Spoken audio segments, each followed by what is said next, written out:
Քարով հարված գլխին, դանակի 17 հարված կրծքավանդակին, Մրգաշենի 52-ամյա ատամնաբույժի հրեշավոր սպանության առաջին վարկածներն են քննարկում գյուղում։ Գնացել են, զանգով կանչել հանել են, երևի փոքր աղբերը քարով շելակրտին, ինքը գնացին քանի 17 հարված։ Գյուղացիները տեսախցիկներից հեռու պատմում են, որ ատամնաբույժի սպանության համար մեղադրվող եղբայրներից կրտսերը իբր հավանել է Արթուր Ավագյանի դստերը, պարբերաբար անհանգստացրել նրան։ 8-րդ դասարանցի աղջիկը հորն ասել է, որ չի ուզում շփվել տղայի հետ։ Շատերը կկարծեն, թե այդ աղջիկը հեռու իրանեցեցին ինչա, դրա պատճառով են արել։ Այնինչ այդ երեխին լացումա դպրոցում, քենզի նման բաներ ես երեխա եմ իջեց խոսում։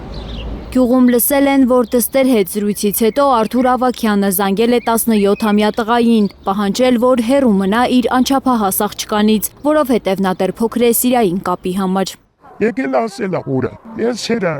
համարը գտել է այդ երեխու, ասել է տղա ջան, դու տարի 2 տարի երեխուց մեծ ես, ես իմ երեխուն դեռ կրծքի երեխա եմ պատկերացնում, մյուս անգամ չտեսնեմ դու իմ երեխի կողքերը մանկաս։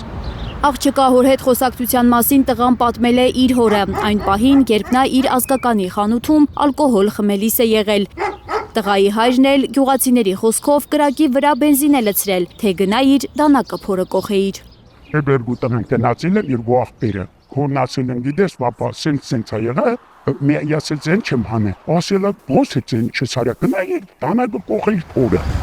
Մրգաշենում շշուկներ են պտտվում, որ հոր խոսքից ոգևորված եղբայրները ատամնաբույժի տուն են գնացել, զանգել, դուրս կանչել նրան։ Եղբայրներից փոքրը քարով խփել է Արթուրի գլխին։ Երբ նա անկել է գետնին, ավագ եղբայրը դանակի 17-18 հարված է հասցրել։ Մահացողին 1000 ափսոս, որ յուրահատուկ տղա է, տղամարդ էր։ Մի հատ հերի բան չեմ կարում ասել, ուղերս չի անջատվում, այդպիսի տղուն սպանեն։ Շոկի մեջ են գյուղի բնակիչները, Մրգաշենում ասում են չեն լսել, որ Արթուրը ինչ-որ մեկին մի թթու խոսք ասած լինի, ազնիվ ու բարի մարդ էր։ Պատկերացու բալեսենի ոչ մեկին չէր վիավորում, անգամ թթու խոսք ասած չկա Արթուրը։ Մենք շոկի մեջ ենք, մեր ուղեղը չի կառավարվում, որ իր անունը տալիս է։ Սպանության համար մեղադրվող տղաների ընտանիքին շատերը չեն ճանաչում գյուղում, ասում են շփում չունեն։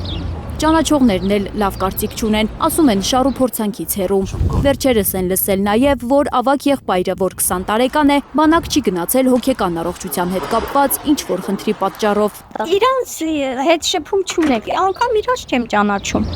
Չարիքի օրեր են Հայաստանում, ասում են գյուղացիները, չեն հասկանում ինչով են զբաղված հազարավոր ոստիկանները, որոնց գործը պետք է լինի նման ողբերգություններ կանխելը։ Մենք քրիստոնյա ժողովուրդ ենք, բայց Քրիստոսին չենք պաշտում։ Այլ երեք իրար հակառակ, իրար մի բանենի ասում, չարացիր են ժողովուրդը, չարի օրերն է, չարն է կառավարում։ Աննա Գյուլնազարյան, Աշոտ Մնոյան, Արմեն Ապրեսյան, Հայլուր։